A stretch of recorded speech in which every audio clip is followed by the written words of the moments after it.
इंसानी हाथ एक बहुत ही कारआमद ऑर्गन है। आप अपने हाथ के बगैर कोई भी काम नहीं कर सकते। हर छोटे से लेकर बड़ा काम आप अपने हाथ और बाजू की कुव्वत को इस्तेमाल करते हुए सरंजाम देते हैं। लेकिन क्या हो अगर किसी इंसान का हाथ किसी वजह से जिस्म से अलग हो जाए या फिर किसी हादसे में ज़ाया हो जाए। मेडिकल साइंस ने इसका भी हल निकाल लिया है। जी हाँ, अब अगर किसी इंसान का हाथ ज़ाया हो जाए तो इसको किसी दूसरे जिंदा इंसान या फिर ब्रेन डेड पर्सन का हाथ लगाया जा सकता है।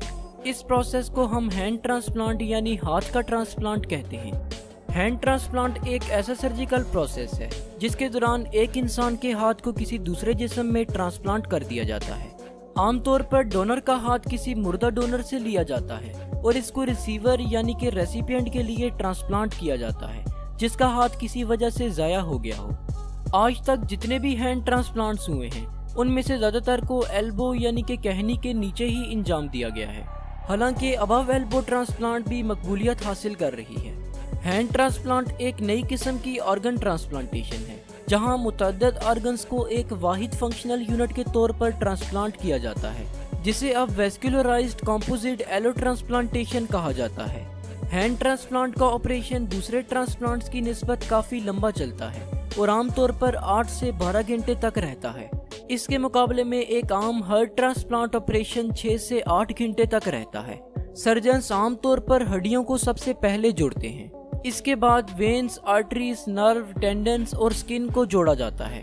हैंड ट्रांसप्लांट के रेसिपिएंट को दूसरे ट्रांसप्लांट्स जैसे कि किडनी ट्रांसप्लांट के पेशेंट्स की तरह मेडिसिन लेने की ज़रूरत होती है, क्योंकि हमारा जिस्म इम्यून सिस्टम को हमारे हाथ के खिलाफ एक्टिवेट करने की कोशिश करेगा। ये मेडिसिन रेसिपिएंट की इम्यून सिस्टम को कमज़ोर करती हैं, जिसकी वजह से इन्फेक्शन और कैंसर का खतरा बढ़ जाता है। ऑर्गन्स की ट्रांसप्लांट में गुज़िश्ता बरसों में बहुत सारी तरक्की हुई है जिसने इनको काफ़ी हद तक काबिल बर्दाश्त बना दिया है। ट्रांसप्लांट के बाद वसी पैमाने पर हैंड थेरापी होती है जिससे रिसीवर को ट्रांसप्लांटेड हाथ का काम दोबारा हासिल करने में मदद मिलती है।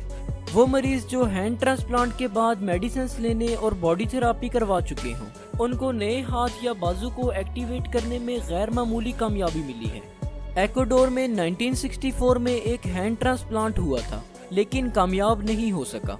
इंसानी हाथ के ट्रांसप्लांट में पहली शॉर्ट टर्म कामयाबी न्यूजीलैंड के क्लाइन हिल्म के साथ हुई थी, जो जेल में ही एक हादसे में हाथ खो बैठा था और इस तरह से ये अमल फिर तरतीब में शुरू कर दिया गया।